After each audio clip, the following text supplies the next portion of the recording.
This is a 4-minute video focusing on lower body foam rolling. First, we'll start with our hamstrings, the left side. So go ahead and place your left thigh, the back of your left thigh, on the foam roller and roll forward and back. For extra stability, you can keep your right foot on the ground and use it to support some of your weight as you roll forward and back. Let's go ahead and switch over to the right side now. And if you find that you have any knots or areas of tightness here, you could always pause the video and spend a little extra time here.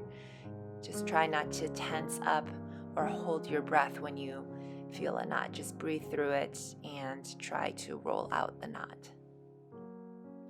Next, we're moving to the piriformis, so we'll go ahead and sit on the foam roller with the left side of our hip and cross the left ankle over our right thigh. Angling the left side of our hip into the foam roller. Usually there are some knots here, and you can just exhale as you roll over some of those micro areas with the knots. Let's go ahead and switch to the other side. So now crossing the right ankle over the left thigh.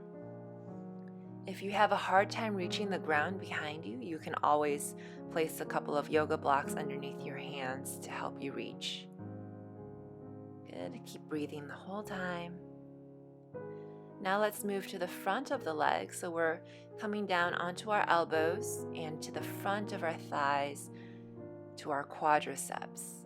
Okay, we're starting on the left side here, and go ahead and rock forward and back. You can do both of your quadriceps at the same time or one at a time to get a little bit more weight and pressure. Go ahead and move over to your right side, and you may find that different angles and different parts of the thigh, the lower thigh, the belly of the muscle, or up closer to the hip, that there might be more knots or areas of tension, and you can always spend more time there. Good, let's go ahead and move a little further up to our hip flexors, starting with the left side. So same position as the quadriceps, except now the foam roller is underneath the crease of your hip instead of your thigh. Okay, and there might be some tight areas here as well.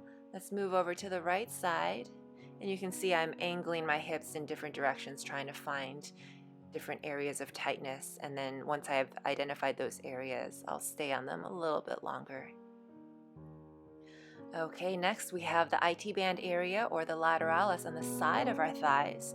We'll start with the left side with the left leg straight underneath us and the foam roller placed underneath the left thigh, and our weight on our elbow, the left elbow, and our right foot to help balance. Good, and you can switch over to the other side, to the right side. And similar to the quadriceps, you'll find that there are different areas of tension, of knots, closer to where the muscle attaches to the joint areas. So the lower thigh above the knee and the upper thigh closer to the hip. But you want to make sure you avoid actually putting pressure on the joints. So here I've moved on to the left calf, and I'm placing the foam roller underneath the calf and just placing my weight on my hands. And I've moved on to the right side.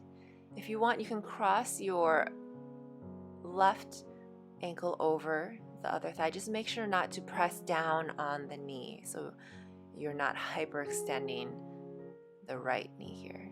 Good, and that's it. We're all done. Great work. That was a quick intro to foam rolling your lower body. Thank you so much for watching, and thank you so much to my patrons for supporting this video.